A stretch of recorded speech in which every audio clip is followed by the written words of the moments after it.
Sandoval. Here. Mr. Neil Patel is not present. Okay, Cindy, if you can start with the Pledge of Allegiance, please. Yes. Ready? Begin. I pledge allegiance to the flag of the United States of America and to the republic for which it stands, one nation, under God, indivisible, with liberty and justice for all.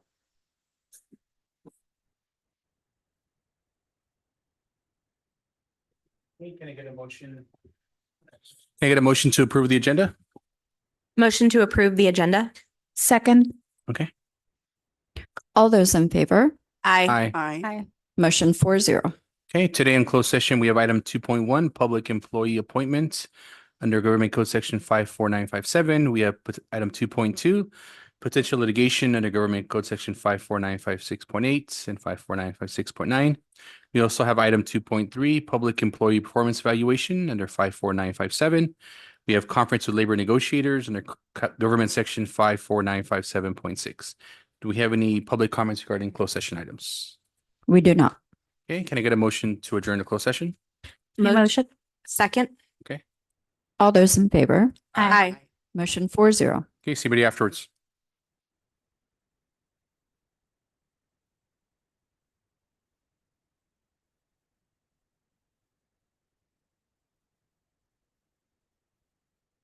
Of the agenda? No, thank you.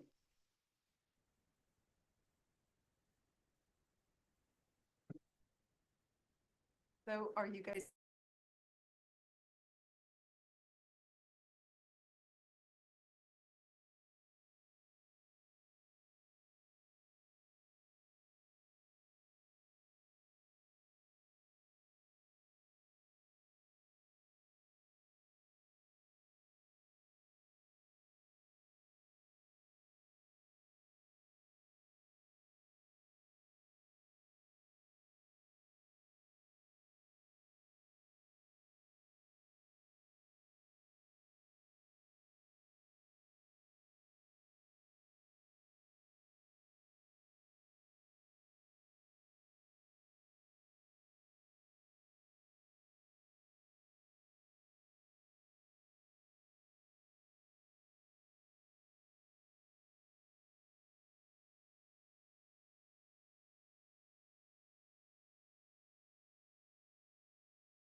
Welcome everybody back to the Santa Rita Union School District Board meeting. We're going to reconvene back into open session. There was nothing voted on, so there's nothing to report out. We're going to move to item 5.1, approval of consent agenda for items 5.2 to 5.6. Can I please get a motion to approve? Motion to approve the consent agenda? Second. All those in favor? Aye. Aye. Motion 4-0. Okay, thank you. We're going to move on to item 6.1, SRTA. Becky has an email from our SRTA president. Thank you. Ashley sent me a report because unfortunately she's out sick. Good evening, SRUSD board. The first month of our new school year is well underway. We kicked off the year with timely professional development before opening our doors to this year's batch of students. Then teachers welcomed families into their classrooms for back to school nights across our district, with the last one happening this week. We are very excited to continue to grow the communities we have fostered within our rooms and at our school sites, and we look forward to working with the board to grow as a district this year. Thank you, SRTA. Okay, thank you. We appreciate the comments. 6.2, CSEA. We don't have anything. Okay, we're going to move on to the superintendent's cabinet if you want to. Thank you. I think we'll start with Dr. Summer Prather-Smith, our Director of Engagement and School Climate.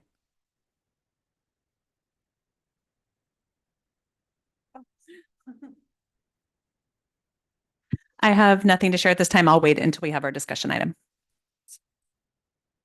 Our Chief HR Officer, Claudia Ariano.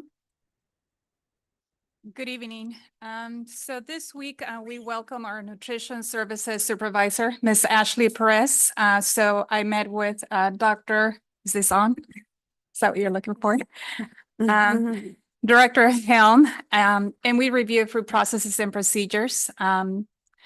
We guided her through some of those systems so that she can get up and running. So it was a pleasure and excited to have her as part of the team, especially Director Helm is the one that is very excited now to have additional support. We also have been collaborating with SRTA, establishing the Catastrophically Banked program for the current school year. The California Statewide Accountability System, or CalSAS, has opened the review window. That is the new system that allows us to do the credential monitoring for the district. So we're going to be looking at the exceptions identified and trying to clear those up for last year. So just a reminder that we always look at the year back. And lastly, the department has been very busy doing a lot of testing of applicants and coordinating a lot of interviews. Just in the last week and this week, we held interviews for about 8 different classifications, from groundskeeper, paraprofessionals, behavior aides, food service, teaching assignments. And for this Friday, we have about 18 substitute teacher applicants that we have scheduled for interviews. So very busy time for HR. Thank you. I have a question regarding subs. How are we doing this year compared to years past? I know you just started, but Yes, so meaning securing substitutes, you know what? exactly. I Yeah. don't have that data, Becky. I don't know if you know, but I think that we're doing pretty well securing new substitutes for this year. Yeah, and I think having 3 super subs at each site instead of 2 this year has definitely helped. There have been a couple Fridays where principals have reached out to each other to ask if a super sub is available, and they've been able to send one from another site to help cover. So that's been great. Okay. And one of the things that we can do, well, one of my plans is for the end of the year, just to provide you with an update of the different activities that we had in HR. And we can provide you with a comparison of what we had, the number of substitutes that we had the year before in comparison to this. That way you can just see a snapshot of what that looks like. Okay, thank you. You're welcome. Okay, our CBO, Rosa Zamudio. Good evening. Just want to share that we're really busy in the process of closing the books, and that's pretty much all I have for today. Thanks. And we have our Director of Technology and Innovation, Krisha Kerpool. Yes, we've been really busy too, getting everyone onboarded, just as everyone. And I also will be working in the coming weeks with the installations for our camera systems. So working with Quovo. Thank you. And also very busy, our Assistant Superintendent of Ed Services, Becky Moore. Thank you. Yesterday, we had our first monthly PD session for teachers who are new to our district.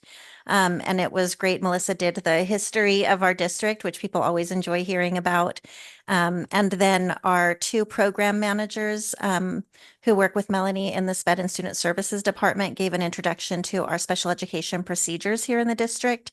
And the teachers seemed really grateful to have that information, those who are veteran teachers and new alike, because procedures can vary from district to district. And I'm looking forward tomorrow to visiting at Santa Rita in the morning. Donna and I arranged for about an hour just to visit some classrooms together because I've been dying to get going, but have been stuck in too many meetings. Thank you. Okay, thank you. That's everybody, right, Melissa? So, Yeah. mhm. Okay, move on to the board and the superintendent. Start off with Ms. Cindy Lopez. I don't have anything to report. Ms. Same Elvira. here, nothing to report. Just so everybody knows, because we haven't really talked about it as a board, Miss Toy, our teacher from Mexico, has been staying with me and we've had a lovely time. And then she and her wife will be transitioning to their new place, but it's been very fun to get to be somebody's American tour guide. And we're going to the Stanford football game Nice. on Friday, and we've been having adventures. Okay, for myself, I just attended the back to school night at John Gutierrez. It was good to see the students back and kind of the teachers back in it as well. And that's all I have to report. Superintendent Alderman. Thank you. Going to all of the back to school nights in the last couple of weeks. We've got Santa Rita's rounding us out tomorrow night over at Santa Rita Elementary School. So looking forward to that. Really, really a great turnout at all of our schools for their back to school, especially at our middle schools, which sometimes are a little harder to get parents back to, but really great numbers at both of our middle schools. So really proud of them for doing that. Okay, thank you. Moving on to item 7.1. Do we have any public comments regarding non-agenda items? We do. We have two, and we will start with Miss Landa Peak.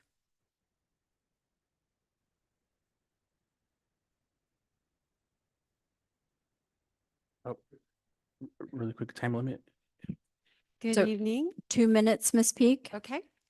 I'm Landa Peak. I'm a TK teacher at La Jolla. This is my 41st year of teaching. 25 years of Santa Rita School District. I was trying to figure it out. I think it was, I've been in kinder 20, TK 10, 11 years, first, second, third, and fourth.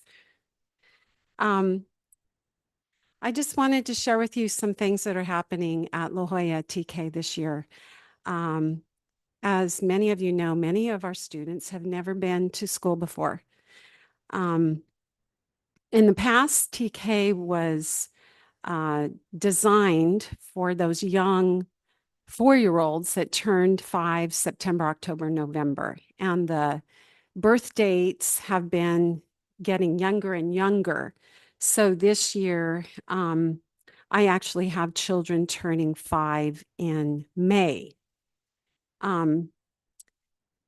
So these are very young 4-year-olds. And I believe next year the date changes till September, August, September. So this causes new dilemmas in the classroom. My credential is preschool. So I have lots of experience and early childhood education in preschool. But I believe on Monday, we had 12 bathroom accidents.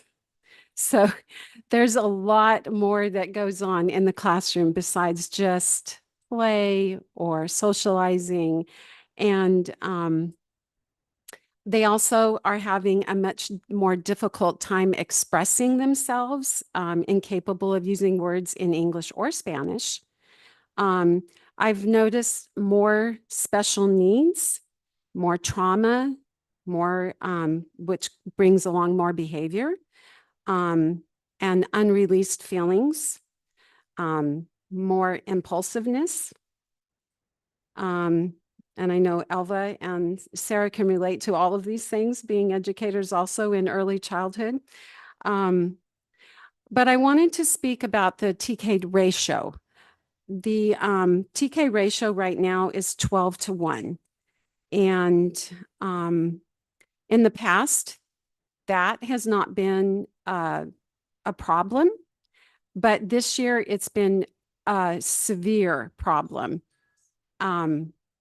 The administration at La Jolla has given me a lot of help, and those super subs have been great. But for instance, I've had a children that needed bathroom or whatever, and my para was at lunch or on a break, or I had another child hurt themselves, and I had to take the whole class to the office to help with that. Okay. Um, I'm going to give you 15 more seconds if you want to finish your Okay. thought. And then if it's a longer one, you can always email it to us. Okay, as well, so that I'll finish up. I just want you to consider lowering the adult to child ratio for safety.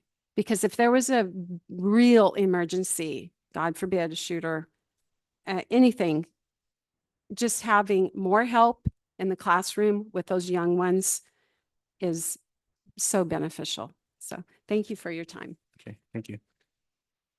And then we have another speaker? Yeah. We have one more, Miss Rocha. Okay. And just to be fair, we'll give her a little bit extra time. Of course. Thank you. I Yeah, you're welcome. appreciate that. Yeah. 30 minutes. Yeah. I'll try to be brief. Okay.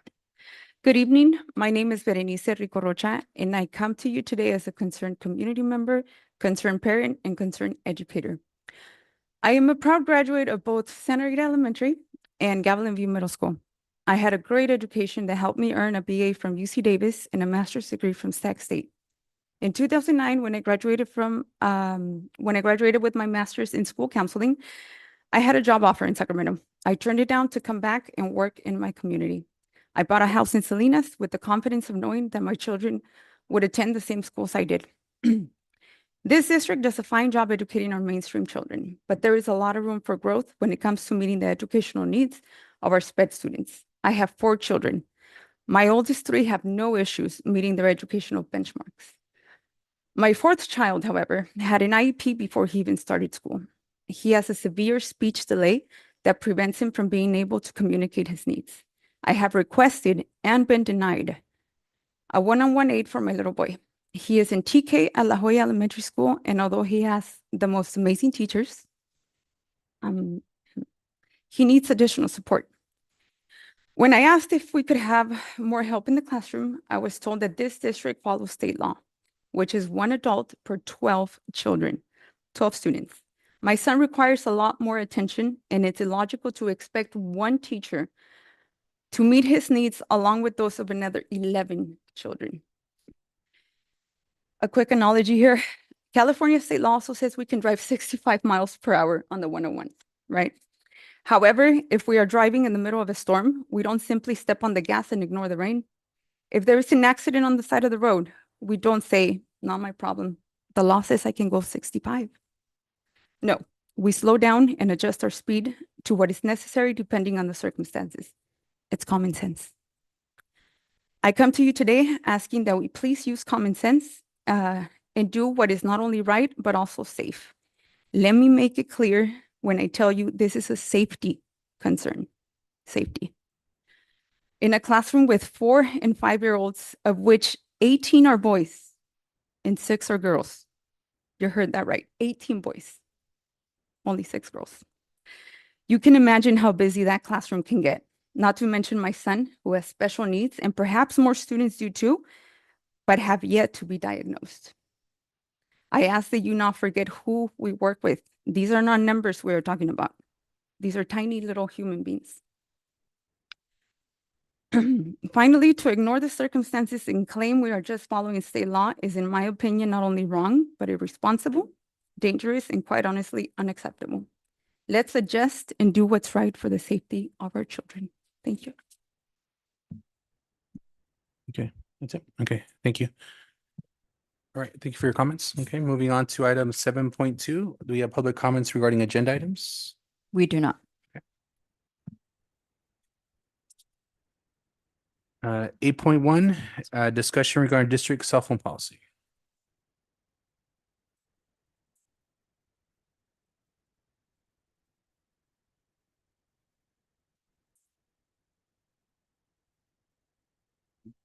Is it mine? Thank you. Sorry, I've forgotten to hand those out when we walked in the door. A couple meetings ago, we discussed that the governor had sent districts a new communication about the new assembly bill charging districts to have more policies about cell phones and smart devices for students in schools, and that some of our neighboring districts were exploring devices to help curb that usage at their schools. And the board requested that we gather and bring back some community feedback, as well as some information about like the different types, the most cost-effective measure, and then checking in with those neighboring districts that either implemented a couple of years ago, are implementing for the first time now, or are considering implementing in the future. So we've got some of that information as well. I know Dr. Prather-Smith is going to take us through quite a bit of the community feedback we were able to gather as part of our bringing information back to you so that you guys can have an informed discussion and we can determine where we want to go next. All right. So this is our current policy that's in place. So this is within our parent handbook. So all the parents receive this. It's posted on our website as well. And what the policy really states, or what the practice really states within the handbook, is that we're encouraging parents to not send devices other than their school issued device to school with students overall. So you'll see that we note at the bottom that this applies to students' personal device because we do provide students with an electronic device here at school. Within that, we talk about the fact that we're not responsible for any of those items that are brought to school, that they need to be left in the student's backpack or turned off. The reason that desk is in there is that some teachers do choose to use the phone as a learning tool within the classroom for different activities. No electronic devices on the playground or during lunch break or recess. Headphones, wired or not, are not to be in. That they're not to take pictures or record as well within that time. And that if they need to call home, we ask them to come up to the office. Oftentimes students will still want to use that cell phone because there might not be a number even that's within our system. But we ask that they use that in the office to contact their parents as well. Krisha can talk a little bit about our digital citizenship lessons. Yeah, so we have digital citizenship lessons that are available through Nearpod. They're from Common Sense Media, which is a well-vetted child advocacy group, actually, that do put these out. We have the Digital Citizenship Month that comes up in October for those lessons, and also working to get those integrated into lessons throughout the year for classrooms. So we did two types of surveying of our community. We did a thought exchange, which we've shared with you before, is a tool that allows individuals, we pose a question, they respond to the question, and then others are able to both rate the response as well as provide additional comments.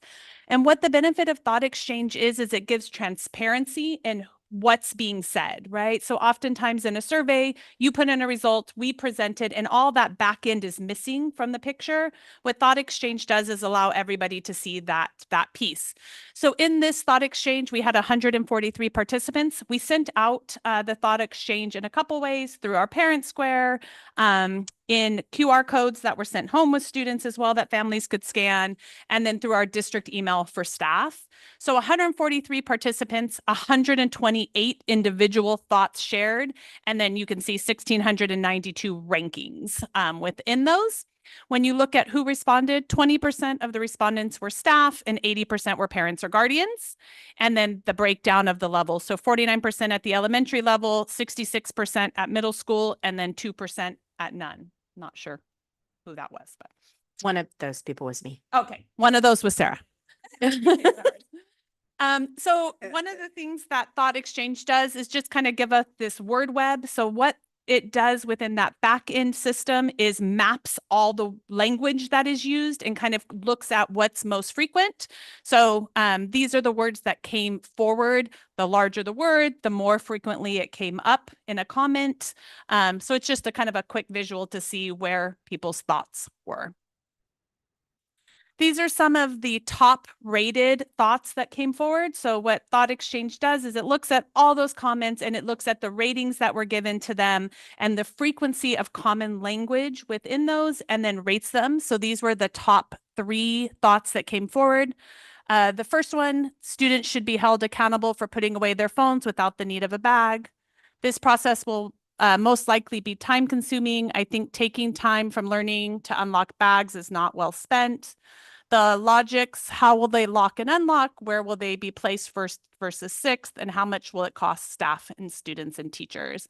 You can see the number of individuals that rated and then how that ranked out of the 128 participants. Not going to read these to everyone, but these were some of what Thought Exchange will do is a SWOT analysis. So a strength, weaknesses, opportunities, and threats. And so this was what came forward in the SWOT analysis. So just kind of to highlight in those strengths, it really looked at cell phone cases as a way to reduce distraction in the classroom for students. An overall kind of potential for improved academic opportunity, and that's again related to that lack of distraction. In the other side, we see that there's some logistical challenges came forward, and that's most of where the comments focused around that, the time, the operational inefficiency, and potential frustrations. In the opportunities, we saw comments that really focused around a more efficient and flexible way of managing phones. Lots of comments around this being kind of a proactive approach. So instead of waiting until students are distracted, it's reducing that distraction early on. Sorry, can you go back to the last slide? I think I was looking for it on my thing and I missed what you said. My apologies. Okay, so on this slide right No, here. the one right before it. This is that one. Oh, no. This That one? one. Okay, Yeah. I don't think we have that page. That's right. Okay, well, I'll just look at the top. Yeah. Yeah, it's right here. It's the strengths. What is this one? I'm sorry, maybe yours is missing. Yeah, mine's Did it missing. not Yeah. copy back to back maybe? Oh, here it is. I'm sorry. It's on the back Okay. one. Okay. My apologies. Like, Okay. it's okay. Yeah. Yeah. So again, this is just looking at those strengths and weaknesses. So it's doing that SWOT. So SWOT, right? Strengths, weaknesses, opportunities, and threats. Got it. Thank you. All right, go ahead. Looking at those, so we talked about some of those opportunities. It's really focusing around the opportunity to be proactive in addressing the need. When we're looking at threats, we saw lots of kind of comments around noncompliance and needing to address that. Though we wouldn't be addressing phones, we'd be addressing students trying to bypass the system that keeps the phones secured. And then the other comment you'll see, and it came up frequently, is kind of parental dissatisfaction. Parents who don't want phone pouches, being unhappy about them being implemented. So overview, that it came kind of those final conclusions. The top parts where there's a support for the current device rules that are in place, concerns over needing students to immediately access the device in case of emergency came up repeatedly, teaching responsible use instead of locking them away. Lots of concerns around safety and emergency response, and I'll talk a little bit about how some of our other districts have addressed that. There was comments around the inefficiency, the logistics, and comments around the current practice being effective within our district. And so questions around why a change. The other tool that we used that I'm really excited about is our Parsec Reel. Again, same thing that rolled out with a QR code. Unfortunately, it rolled out with a QR code. I was going to say we were going to collect additional data at some of the back to school nights, but the survey had closed at that point. But we had lots of feedback, and parents called and shared additional feedback to me. I let Ms. Ramos know, so I got that as well and added that in here. So we had 169 submissions and 98 respondents overall. The benefit of Parsec Reel is that through Parsec Reel, engagement, or parents can engage by texting, by providing the information. They can create a voice option, or they can do a video.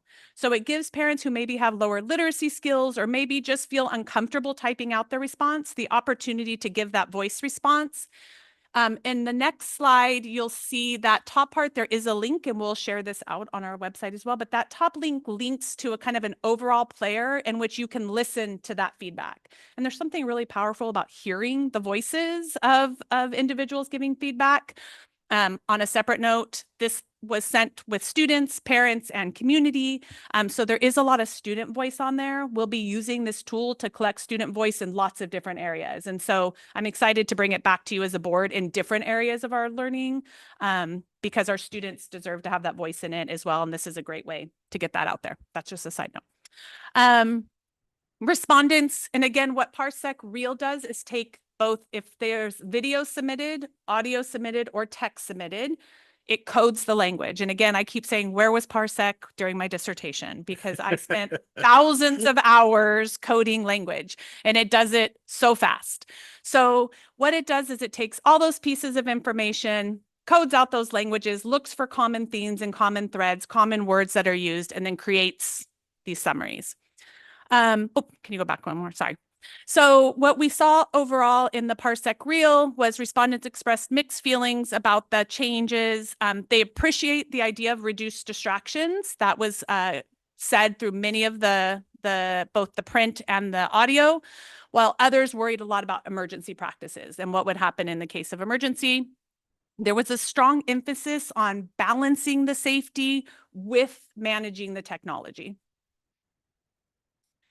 This is just a respondent. This was a key respondent that came forward. Again, these aren't ones we're self-selecting. It's what it's coding and bringing forward as key points or statements or comments that were repeated multiple times. So I don't need to read that to you. I'll share that. Can we go back just a little bit? I want to pause on that piece and see if there's any specific questions before we move on to the next part about the Yonder bags. Anything? Say your statement again. You want to I just wanted to pause and see if there was any questions about the feedback portion before we move on to the next part, which is talking about the bags themselves. No, I think part of our Okay, so- discussion. okay, Yeah. okay. All right. So we reached out, all our partnering districts in the area are using Yonder. There's one other company, it's not used in our area, and I was not able to get the information I needed from them. So this is the information from Yonder, which again are the bags used by our partnering districts. Students, upon arrival, their bags are locked. We'll talk about the different ways that that can happen. Once they're locked and secured with that magnet, they cannot be opened again until the magnet or the magnet releases them, right? The quote that we received from Yonder is $62,116. And on the next slide, you'll see that total and what that breaks down to. But can you go back again real quick, Gilbert? Sorry. On the bottom of this slide, you'll see that Yonder presentation. That's the full presentation that I went through with Yonder as well, that has all of the information about the product. This is the description of what was there. The bags are $30 a piece. The quote that we received is for 1,500 bags, which would cover pretty much our middle schools and 4th and 5th grade, which is what I understood we were looking at. It gives us not a lot of extra bags, but a few in that process. You'll see there that we asked for the additional pouches, 225 of them. Those are the backups. So in our partnering districts, one of the ways that they do it is students take their bags to and from home with them. So if a student doesn't arrive with a pouch, you have to have a pouch available for them. So that 225 is to support that. Oops, sorry, go back. Sorry.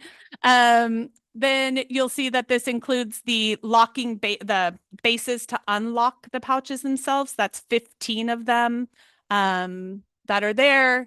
And then 10 additional handheld unlocking devices so that staff could go around and lock if they needed to or had those accessible. And then in service for staff as well, totaling that 62,000. In talking to other districts who have implemented some of the additional costs that they said that needed to be considered in the process were training. So there's that initial training for teachers, but you need to keep that training going for any new staff that come on board. Training for administrators and then campus supervisors. The suggestion was not just the training around locking and unlocking the pouches, but really the effective use of implementation of the pouches so that we're doing a service and not a disservice in that as well. And then additional campus supervisors. Right now at our middle schools, we have 2 campus health and safety supervisors. At our elementaries, we have yard supervisors or yard duties that are kind of there more frequently. So we don't think we would need any additional staff for that 4th and 5th grade group. However, at the middle school, because of the size of our middle school campuses and the coverage, our campus health and safety supervisors during that morning time are kind of out and about making sure that students are safe in the front of the school as well as on our campuses, because our teachers don't do morning supervision necessarily. And so we would anticipate needing 1 additional campus health and safety supervisor that could be part of that checking in the mornings, because we also have 2 entrances, right? So there's a bus entrance where students are coming in off the bus, and then there's a main entrance where students are coming in that space. You'll see it in the slides where we talk about our partner districts. Our partnering districts do it a couple of different ways. The most efficient way, it sounds like, that our partner districts are doing it is students come in, they lock their bag in front, because to lock it, it's just simply closing the bag. I had the benefit of talking to some parents in our partner districts too, and they explained a little bit to me what it feels like on their side. And then the staff is really just checking that the bag has been closed. So it's not that somebody's kind of going around and locking the bag, but there has to be somebody who's kind of doing that check. And then the other campus supervisors, and because our partner districts are so much larger than us, there's a bit more staff, are kind of just checking. So if a student has a bag that is open, they're encouraging them to close that bag. If a student arrives with their bag closed, at times that's where those handheld come in. They're asking them to open the bag just to confirm what's inside and make sure that there's not something that shouldn't be in there as well. So we're estimating 1 additional FTE at each of those sites, which is around $65,000 a year per person for salary and benefits. So around $130,000 for that position. So these are some of the recommendations that came from that Parsec reel around next step, or this is some of our recommendations based on those around next step. So staff, families, and students have expressed a need for more parental responsibility and education around the responsibility of parents and devices. Looking at reviewing student behavior. When we look at what's in our system currently, we don't see a large number of behavioral issues related to cell phones on our campuses.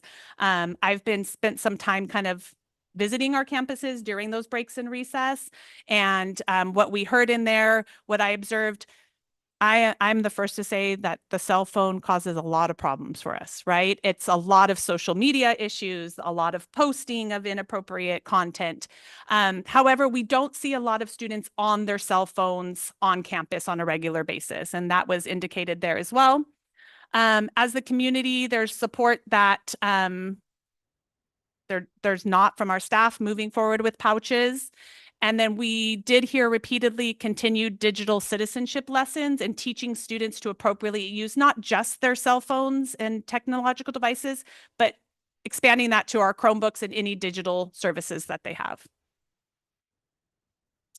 These are some of the insights that we collected from our partnering districts as well. Who have implemented. So I talked to both districts that are implementing locally in our Monterey County area, as well as Yonder connected me with some districts outside of our county as well that have been implementing. And their feedback based on, I always love learning from people's mistakes, right? Things that didn't go as smoothly, so we don't have to make them.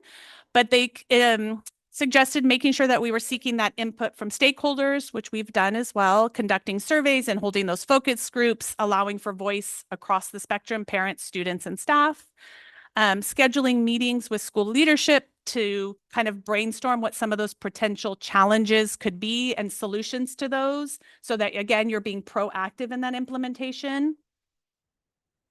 Drafting clear guidelines through a board policy. My son calling through a board policy, really outlining the purpose of the cell phones and how that implementation will occur. Establishing consequences for noncompliance. So right now within our discipline matrix, we do have unauthorized use of digital devices. Would that be the same? Would we just add in there a violation of the pouch, or would that be a separate area within that matrix? Including and really helping parents to understand what would happen in an emergency. For example, one of the districts shared with me that parents brought forward lots of concerns about if there's an emergency, an active shooter, that's the number one concern. Who's going to call 911? And what they were able to do is a lot of parent education around having 600 students on the phone talking to parents gets out a lot of misinformation and it overloads a system, right? So what we really need in the time of crisis is a key communications person and not 700 people trying to communicate. So they really worked with families to understand what it would look like if there was a crisis and how communication would happen so that families felt more confident about the school's ability to respond to that to that crisis. Again, staffing considerations, determining which staff members will be responsible. Some districts distribute the pouches on a daily basis. So students come in, they pick up their pouch, they are not taking it back and forth. So they, some districts talked about if you're doing a distribution, what does that look like versus if students are bringing it? Providing the training on the pouches, including conflict resolution strategies. Again, what I heard a lot about is we don't want this to be another thing to discipline students for. We really want to have a plan in place around supporting our students in using the pouches to improve themselves, right? And not as another way to catch students misbehaving. And then consider assigning specific staff to those high traffic areas during the beginning of the day and in the end of the day. They talked again about relationship. Those staff who are there on a daily basis kind of know who's going to try to get through the system and can build that connection early on and build that relationship so that they're able to say, hey, where's your pouch, buddy? Right? And it's not in a punitive sense from the beginning. Facilities planning, we learned about planning for logistics of distribution of the pouches, ways to minimize disruption, using entry points or homerooms. Some schools that have homerooms in which students go directly to homerooms in the morning, there isn't kind of an there is an on-campus period, but students aren't spending a lot of time in the morning. So they're coming on at like 7:30 into classrooms. They are doing their pouches within homeroom. So it gets distributed and it happens there. So that was one of the areas that they talked about, the difference between doing upon entry distribution versus in-class distribution. Ensuring that there's adequate space to store everything, including like how are they going to do those unlocking magnets at the end of the day? Again, different districts doing different things. Some have mounted them. Kids just come up, they touch their phone case to it, they open it. Others have staff that are there that unlock it with the handheld themselves. That also included talking about the flow of students for before and after school programming. So are phones getting unlocked before sports, or are they taking them to sports? And that policy was different depending on the site itself. Some sites that had after school sports and activities, the coach had a magnet to be able to unlock. So students were not part of kind of that bogged down of release. They were able to go in, meet with their coach. Coach unlocks the phone case for them, and they did have access. Every place gave students access in after school sports. Informing and training our school community. We got feedback around hosting informational sessions to really explain the policy, the rationale, and the implementation plan, providing those training sessions, and then creating and distributing clear instructional materials, posters, and handouts around your space so students understand that it's part of what we do now and it's visible throughout our campus. Most districts started with a pilot program, either within a couple of classrooms or a couple of grade levels, and talked about what that looked like for them. They talked about monitoring the pilot and working out some of those kinks within that pilot and how that worked for them as well.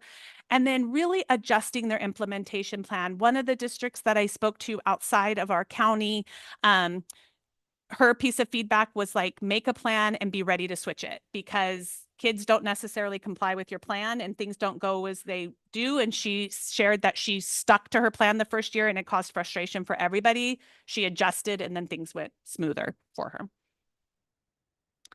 And then everybody talked about ongoing monitoring, and this was another common thread.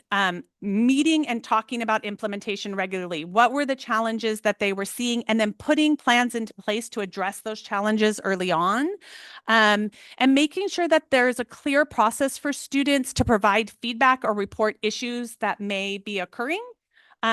Again, one of the things we learned is that students have found the magnets that unlock the cases. And so kind of what does that look like and where does that go as well?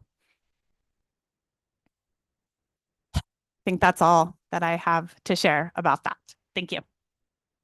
No, I appreciate that. That was very thorough as far as giving us a good amount of information to get started. I guess anybody want to get started first? Yeah. Yeah, I have some questions and some comments. The questions that I have are at the middle school level or at the elementary school level. Are we saying that staff don't perceive that there's a problem now in terms of recess or breaks? So of the staff that responded, that was the common denominator.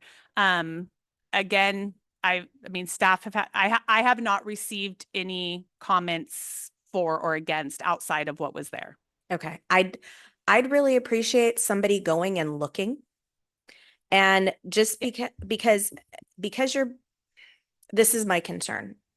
I've many concerns. One of my major concerns is children are not having this basic socialization of having conversations with one another outside of a phone. Yeah.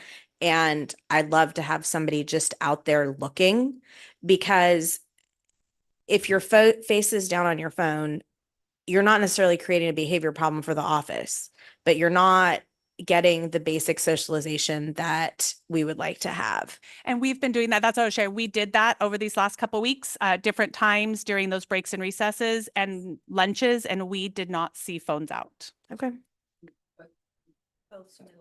Both middle school principals, we checked in with them yesterday, and they said even this being like the second year of really enforcing our in the backpack policy, post-COVID, the morning break, the lunch break, they're not having to redirect students as often as they were just the year before last, even to put it away, or it's one redirect if they see it when they're walking in, they still have it out and they're like, put it away. That's kind of where we were at when our conversation with them yesterday. That was my first question. My second question, I know that it's been reported to the board, teachers that are no longer with us or people that we've had concerns about because they did not have good classroom management in regards to cell phones. So that's just, for me, I'm not necessarily interested in a blanket policy just to help those people, but it is, obviously I want the focus to be in the classroom. And if you have a blanket policy, then it's more help. It helps even more, as you know, the people who don't have good classroom management than it does to the people that are already strong and that they're already teaching bell to bell. So anything that we can do to help those people matters. And then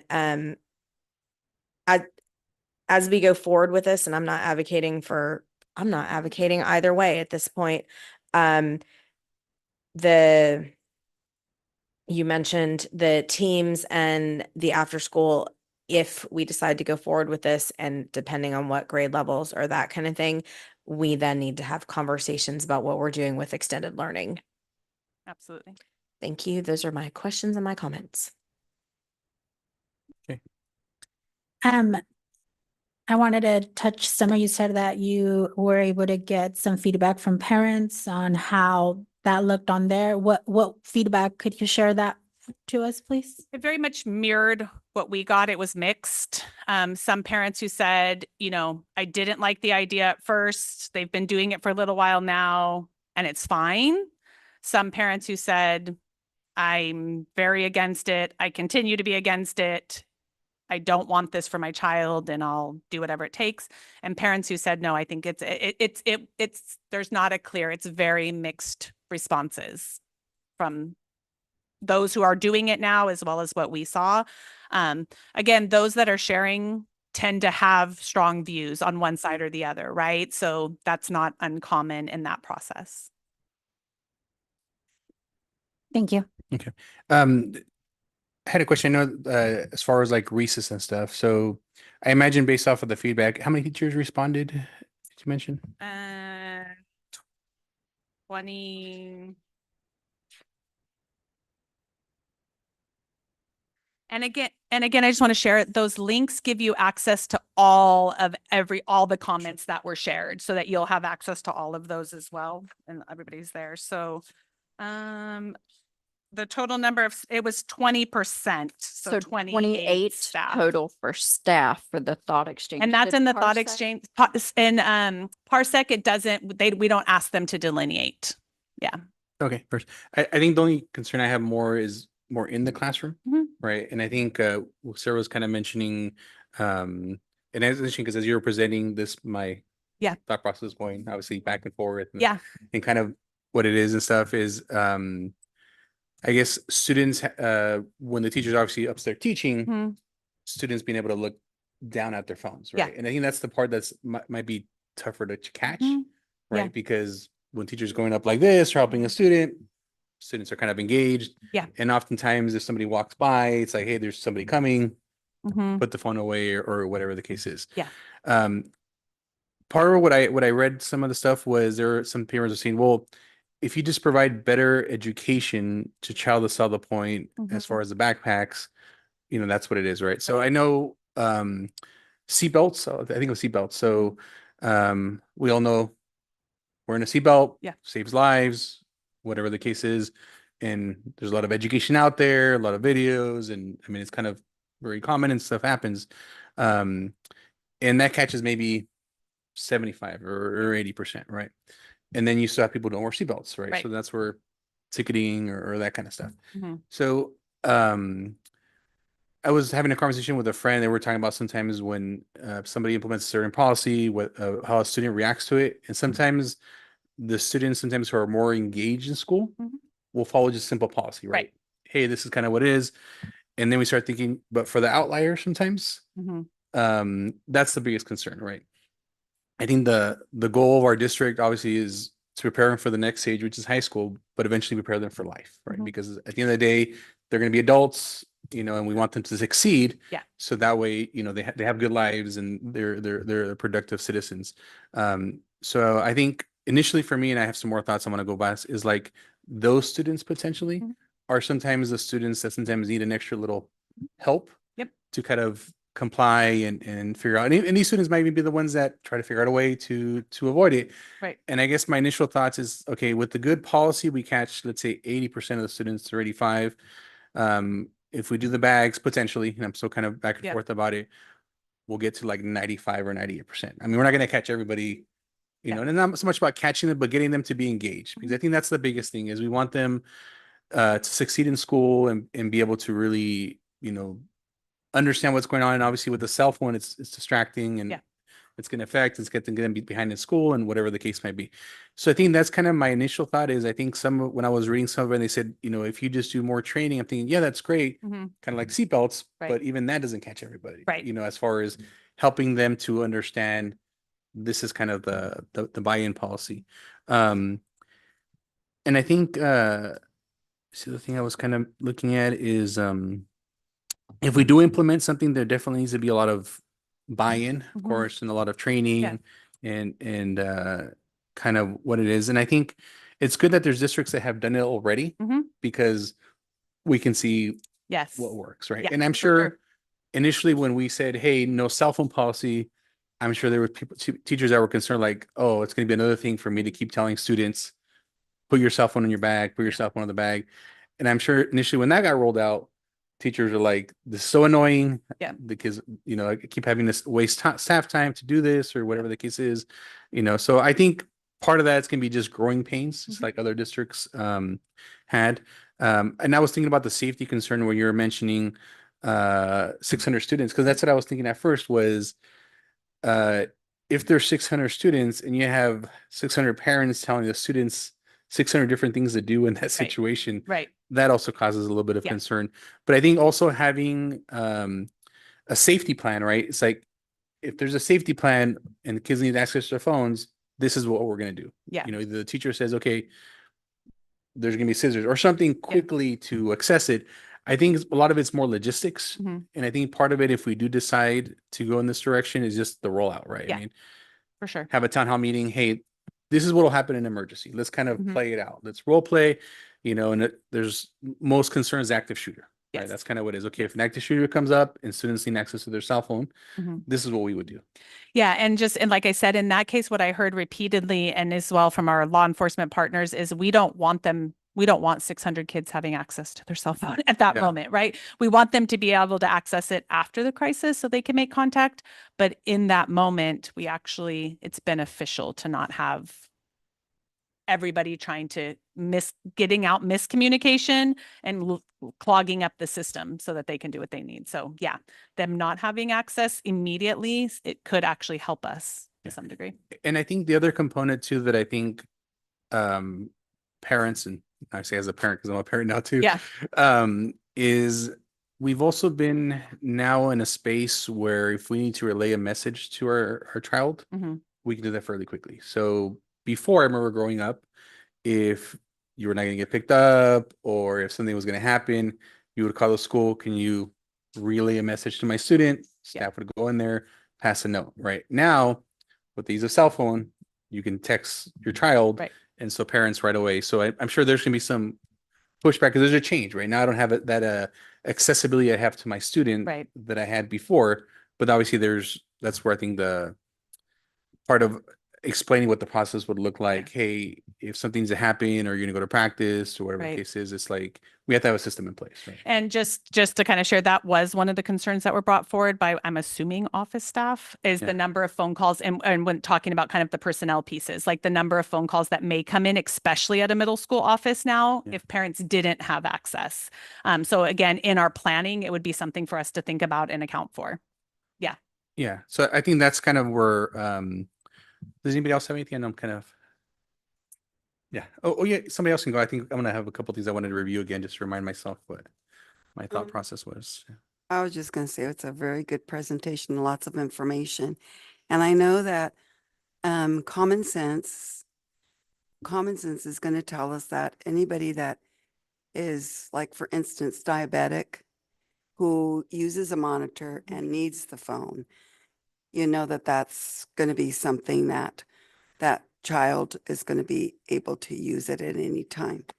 Other than that, that's one thing that came to my mind. I have a relative that is diabetic and in the middle school. Yeah. And so he needs his phone, you know, to access his or to monitor whether it goes high or low. Yeah. So that was one thing that And I think that's on one of the slides too, talking about how you handle exceptions and what Yeah. those look like. What is an exception? One of the school leaders that I spoke to said that they had to kind of go back and reevaluate because they started to get several doctor's notes around anxiety and students needing to have access to their phone because of anxiety and some of the pieces around that, and how they really then started working with their counseling team along with their SST teams to kind of say, before we grant an exception, let's come back to this other piece. So just that was another part that came forward with And that- what constitutes an exception. And right. we currently have some students who use the phone attached to their for the blood sugar monitoring and with in the backpack and off, right? Mhm. So it's how you make an exception that allows for the need, right, that the student has. And so it's like turning off the text alert and the ringer so they still can hear their alert that they get for the medical part of Right. it. Yeah. Mhm. Yeah. So, yeah, but it was a very good presentation. One thing like Jacob and Sarah mentioned, you're always going to have those kids that are gonna try and, you know, beat the system. And, but a lot of them, how are we going to check for those kids that bring in phones that they can buy? Yeah. It's cheaper. Mm-hmm. And that's just going to be one of the things the challenge, I guess. And that- again, learning from districts, so that's good. The two biggest challenges they faced in bypassing it are kids getting the magnet that opens it. So they get a heavy duty magnet that opens their case. And number two is bringing dummy phones. So they put into their case a dummy phone and they have their regular phone with them. And, you know, I mean, again, you address that like any issue that you do when a student bypasses a rule or a policy. Good. I think it's, a good beginning. Yeah. To see it on. I'm like Sarah.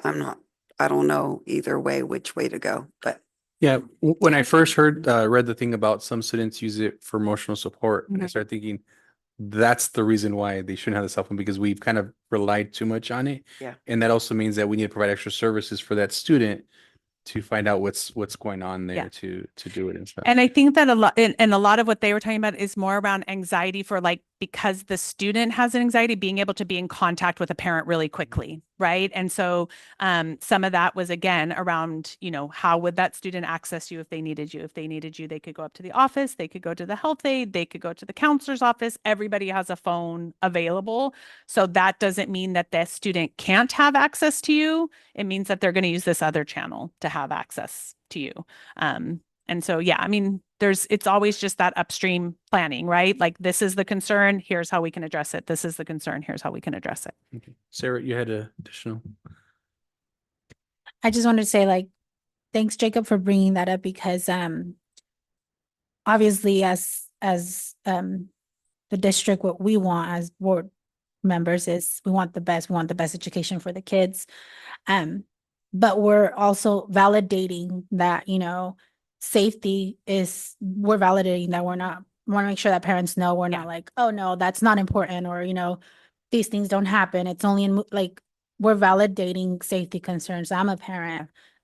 So we get that, but like you said, put policies in practice that are set and like, okay, this is what's going to happen if, you know, forbid we had a situation like this. This is our policy. This is what we'll do. So parents have more of a clear, like, okay, we would, you know, this is what the district's doing if we were ever in a certain situation. What should we expect?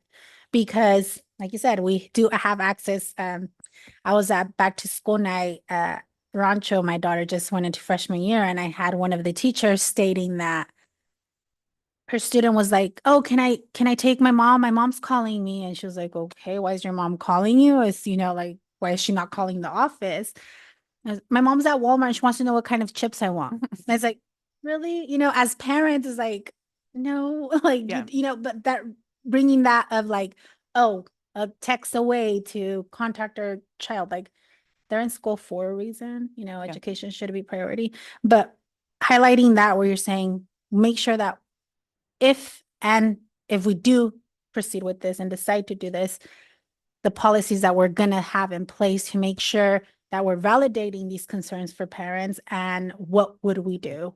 Right. You know, so yeah, that's all I wanted to highlight. And I think what's important about what you said as well, Cindy, is that, you know, whatever direction the board takes, the education piece doesn't disappear. We do have a responsibility to teach students to be good global citizens, and that includes how you utilize this tool that's not going anywhere, right? So cell phones are going to be part of what we do. Mine's going off in the middle of a meeting, right? Because my son's flying from San Francisco back to Canada. Like, I have to learn like how to utilize this device in a way in my professional environment. And so with bags or without bags, it doesn't take away that educational piece that I think is important. So, you know, there still is those opportunities. If a student's phone is in a bag, it doesn't mean we're not teaching proper etiquette and use of that throughout our system. If we stay with our current policy and phones are in the backpack, it doesn't mean that our staff doesn't teach how to appropriately use the phone, because our goal is not just to teach reading, writing, and math that is our goal. But our goal is also to teach students to socialize and to use the tools that are going to be put before them, which is technology. And so I think it's important for our community to know that those aren't opposing points. It's not bag and no education, no bag education, right? Like both of those come with appropriate use of the tool.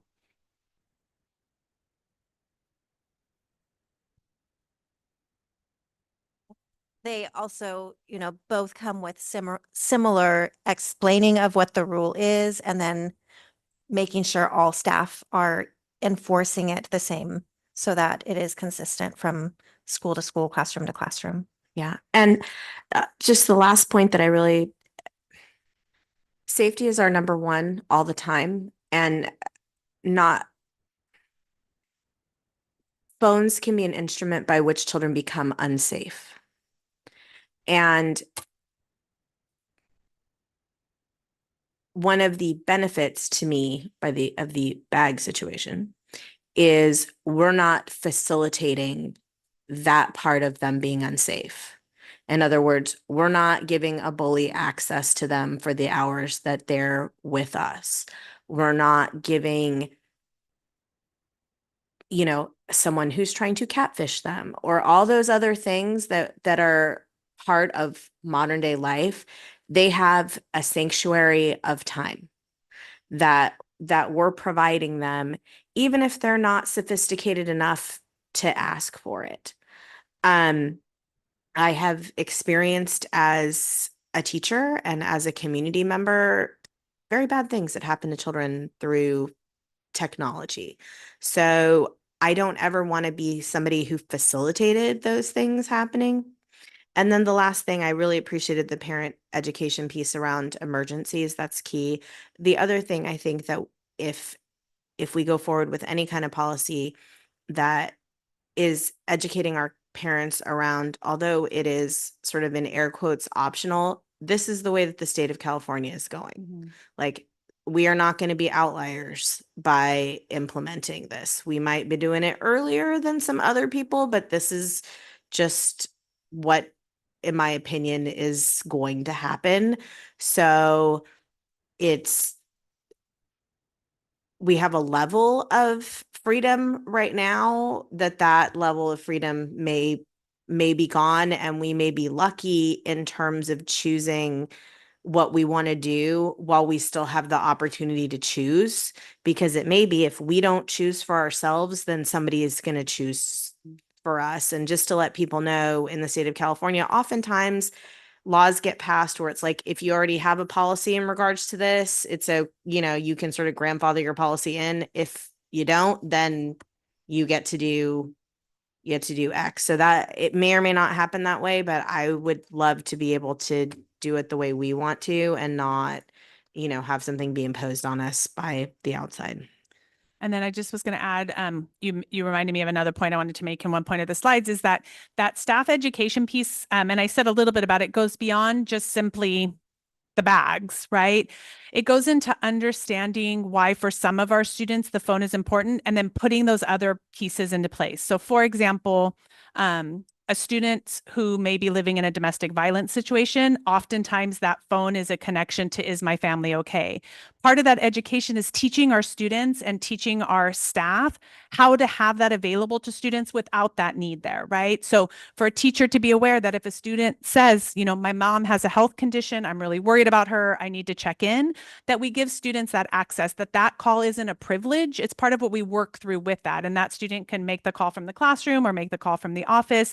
They would still have access to doing that. If there's a domestic violence situation, sometimes our kiddos need to check in, like, is it safe for me to come to or from today? And what does that look like for our staff, and understanding those pieces around what it is? Because when we talk about the anxiety around the phone, a lot of times it is around those pieces. And so back in the day, Gavilan View, we had a payphone, right outside the door. I remember the payphone. Yeah. We had a payphone right outside the office door. We don't have that payphone anymore, but we still do have access for our students. And so it is going to be about that education piece, that yes, we're taking this, putting this away at the moment, but we will be working with our staff to understand that some students will need to make those calls. Yeah, no, I do appreciate it's a really good point because I think an older school mentality would have been like, nope, Yeah. you gotta wait. Right. That's what it is. So I think Yeah. there has been definitely a lot of progress made in that. One of the ones I noticed here that got a lot of feedback or changes says students should be held accountable in putting away their phones without the need of a bag. And the reason I mentioned is, for the public, I think Yeah. for me, part of it is in situations where the teacher doesn't see the phone coming out. Mhm. I think is the extra little piece that I feel, at least what I'm thinking is the pouch would help just that extra little bit, Yes. because the teacher at the same time doesn't want to be policing the phone being out from the backpack, right? They want to read if the students are understanding the material versus am I catching somebody taking out their cell phone from their backpack? And so I think if anything, the pouch would just be an extra measure to help reduce the staff having to do that as well. Because if it's in a pouch, that's an extra step. That's just not the cell phone. Sometimes like you're saying, it's easier to, if it's in the backpack, like really quick, I'm gonna take it out real quick and look while the teacher's kind of engaged and then kind of, okay, I'm gonna put it back in or whatever the case is, which is so like there's a kind of a loss of engagement. So I think some of this stuff can be addressed, but I think we're still missing a big component of when the teacher's really engaged in teaching or helping students out of, and that's data that's gonna be tough to measure because unless there's a principal or director kind of walking by to be able to see like all that happens. But even then, I mean, kids are like always watching out the windows like really quick Yeah. too. So I think for me, I think that's the component that the bags would be catching is that kind of loss of kind of engagement that kind of takes place.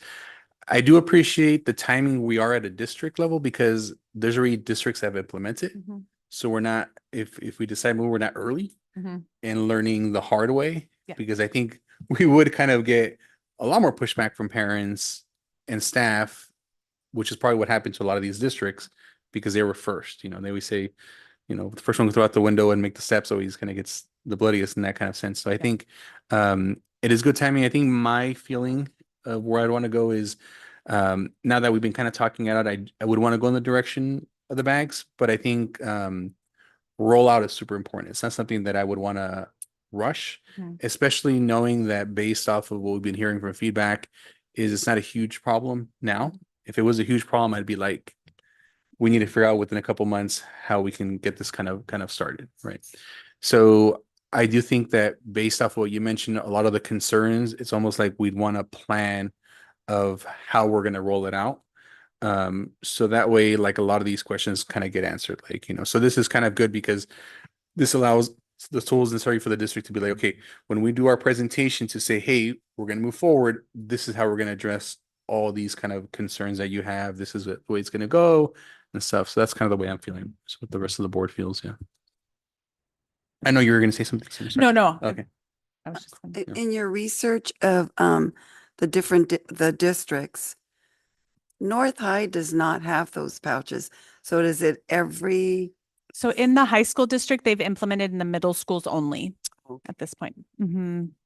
Most districts I spoke to did middle school. A couple did middle school and high school. I spoke to a K-8 district and they did similar to what we we're talking about fourth. They are an elementary 4-6 and then a 7-8. So they did 4-6, 7-8.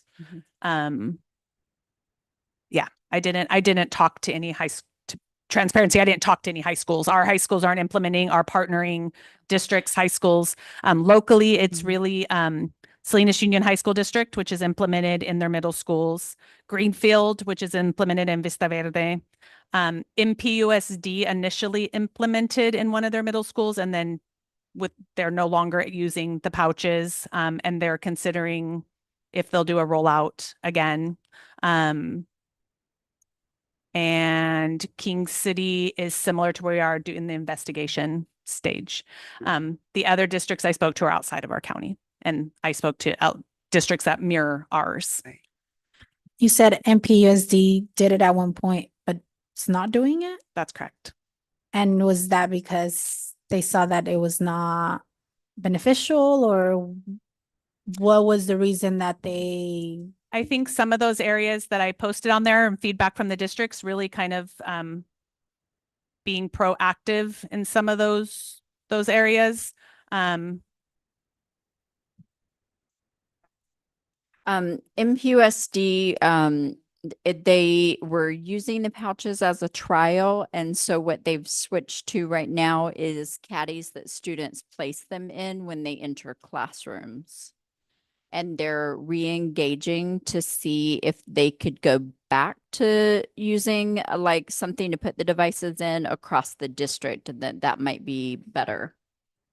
They had piloted the pouches at just a couple of locations and found that it created a lot of issues. So they kind of drew back on that, went back to their original policy and what could they put in place while they figured out what they wanted to move forward with. So they're going to do another series of research and engagement right now to see what they might put in place district-wide.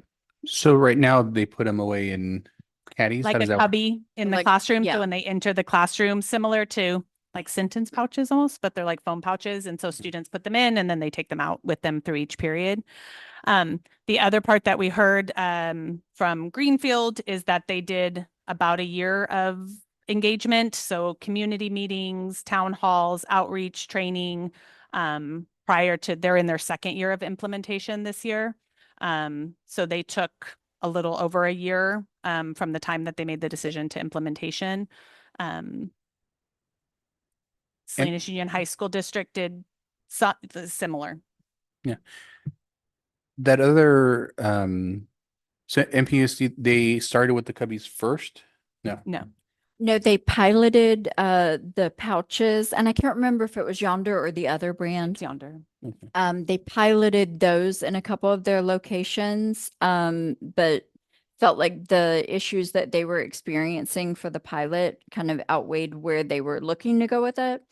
And so what they did, and they're currently, it sounds like, is they went back to their board policy about putting them away, facilitated by students placing them when they enter the classroom into a caddy, and then they can remove their phone when they leave the classroom, while they take this year to re-engage their district community about implementation district-wide of whatever they determine to do next school year. And that's kind of interesting concept for me, because I think that for me, that kind of addresses part of it would be just not having access to the phone during class, right? More than anything, right? Is they're walking in and it's kind of put something else in place. Yeah. I think Sarah, Sarah's. Yeah, and then I'm kind of well, I care about class, but I really do care about Okay. the whole time that they're on Yeah. campus. It's more the socialization in some ways that I actually care about. Just because I think that's what they don't get. I mean, you guys have seen, you're out at a restaurant and every single person in the family is looking at a phone and nobody's having a conversation. And so, for us to say, oh, they're going to learn socialization at home, not if everybody's looking at their phone the whole time, Yeah. I think go ahead. That being said, I am not in a big rush and I'm not in a super interested in imposing things on schools that don't feel like they have a problem. I'd be interested in a more staff specific survey where we really get I'd want to see more than 80% of the admin and the teachers and classified impacted in terms of if they have an overwhelming, I don't want this, that would matter to me. That's what I was going to say. 28, staff members, like, awesome, thank you. But I would be really interested in doing something where we had more, staff actually tell us like that's good to hear that this group that did participate does not feel like our district has an issue. That's good to hear. But I would really want to have a range, like a bigger range of like, okay, teachers, principal, like a mix of like, okay, what is what is that? I would be really interested in that. So thank you for bringing that up. I would just add in that parsec, if you have the opportunity to kind of look through that slide, you will see that some of those are staff as well. They identify themselves. It doesn't delineate them, but they're on there also. The other part that I was just going to share is that one of the things that's interesting in the conversations with partnering districts is we have the amazing benefit of having schools of 500 instead of 1,300. And so that in itself is a big difference. And so I did try to talk to the two districts that were outside of us, were districts that were similar to us in the sense that they were smaller. But like I said, they're K6 or TK6 and then 7-8. So their 7-8s were similar to our size. It's challenging to talk to a partnering district that has 1,300 students on their campus. It's just different. It's, even visiting the spaces, the overall ambiance is just different in that kind of reality. And so we have an amazing benefit of having schools of 500 students. Yeah, 560 students in the 500s. It's half the size. So Can't imagine being that big. it's real big. Yeah, that's Hardin. Wow. Yeah, Salinas unions are averaging 1,100 to 1,300. And my question would be like, how would that look like? Because I think I'm just spitballing a little bit, but I think what also helps sometimes is surveys are good, but I think also like conversation. Yeah.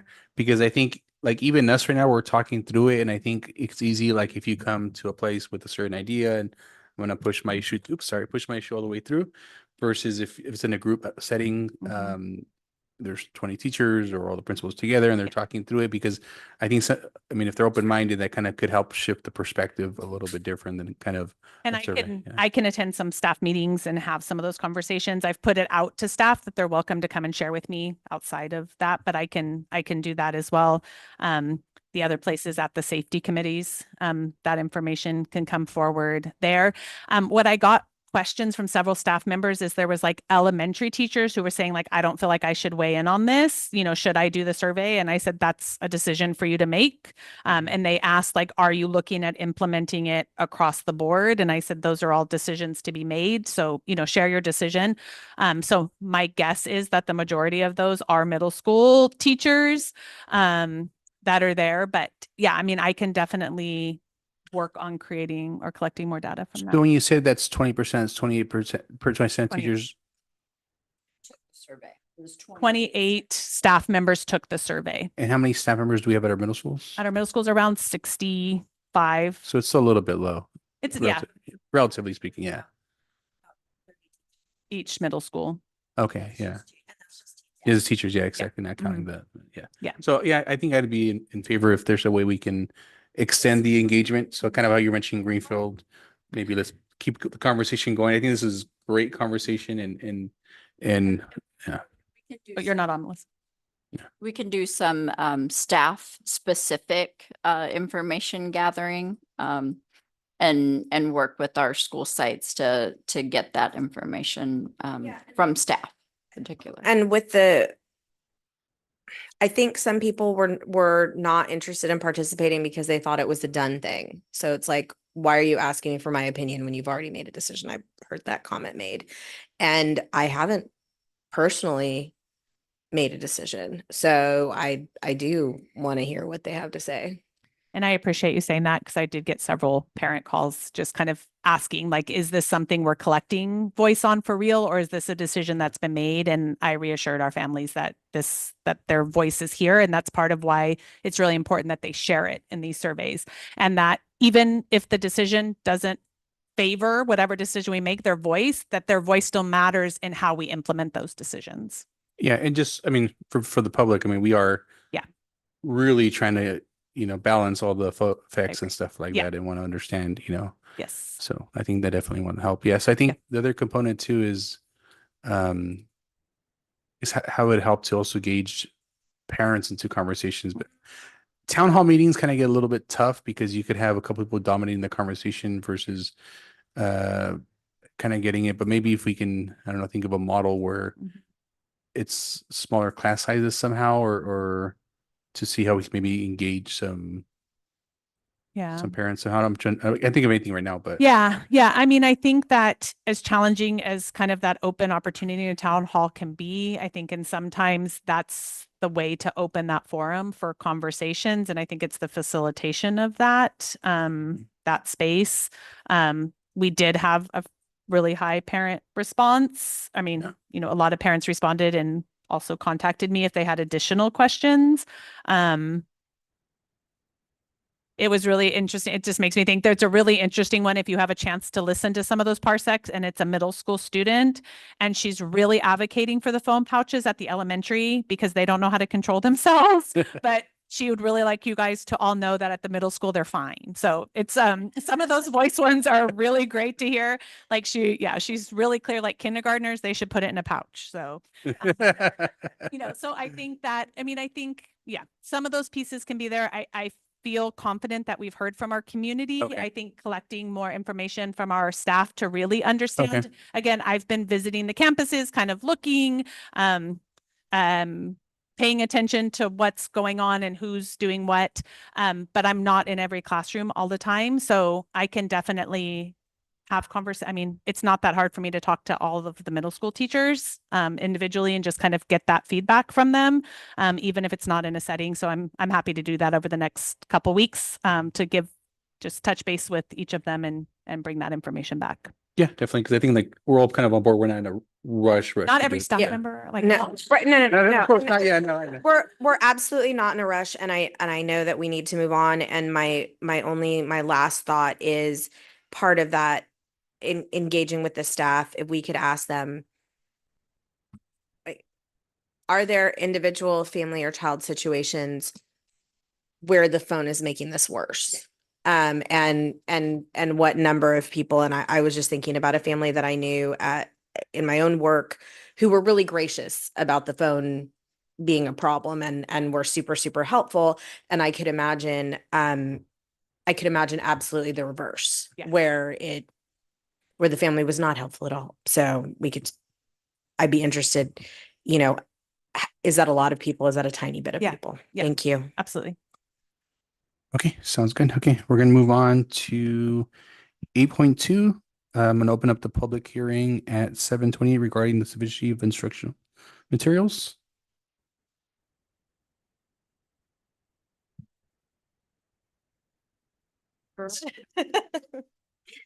Thank you.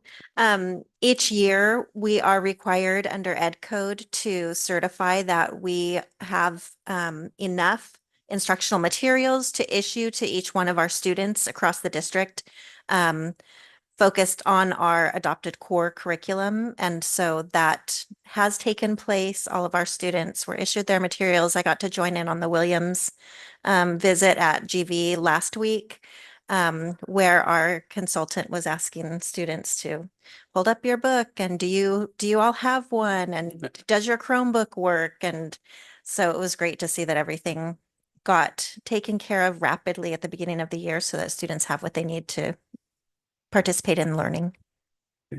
And I'm assuming we didn't get any public comments, anything else that kind of happens. No. Is there any questions or comments from the board or discussion? No. Okay. At this time, I will close the hearing at 7:29, and then we're going to move on to item 9.1, approval resolution 24.08.20, sufficiency of instructional materials 24-25. This is the approval of our resolution that you just opened for public hearing, guaranteeing that we have enough instructional materials for our students. Motion to approve. Second. All those in favor? Aye. Aye. Motion 4-0. Okay. 9.2 is approval to revise classified management and senior classified management's salary schedule. Thank you. So this item is actually removing two positions, the Chief Human Resources Officer position and Chief Business Officer, over to a new salary schedule for senior classified management. And this does not change salary or benefits for either of those positions, but it would allow for those positions to utilize what's known as a positive work year calendar, where it's a different method for time accounting and they're not accruing vacation days. It's more the model that's traditionally used by certificated administration. And we believe it's more beneficial to these positions because sometimes they need approval to work a few extra days when they're closing a budget or something like that. I'm not looking at Rosa. And things like that, but also helping them not go over too many days, right? And so that to help find a balance. And so that's all that this does. It's overall the same number of work days. You're just counting them in a different method of time accounting. I have a question. So I'm assuming that these positions had vacation days before, but they're no longer going to have vacation That days? is correct. Are they being paid out unused vacation days, or what are we doing? So in the in the next item, if this is approved, we would move forward with the contract for CBO. It supersedes the last year of Rosa's current contract, addresses language in paying out any additional days that she had left over from her old contract, which language is in there, that upon expiration or termination of that contract under the normal classified time accounting, that she would be paid out for up to 30 vacation days as accrued. And then the new contract would have the statement that she's not accruing vacation days with the switch. Motion to approve 9.2. Second. All those in favor? Aye. Aye. Motion passes 4-0. Okay, and the next item, which is discussed, 9.3, approval of employment contracts for CBO and CHRO. It's important to recognize that we're superseding the final year. Rosa's current contract was set to expire June 30th, 2025. This contract is being retro back to July 1st, 2024. So it supersedes her last year in order to go ahead and make that shift to the positive calendar.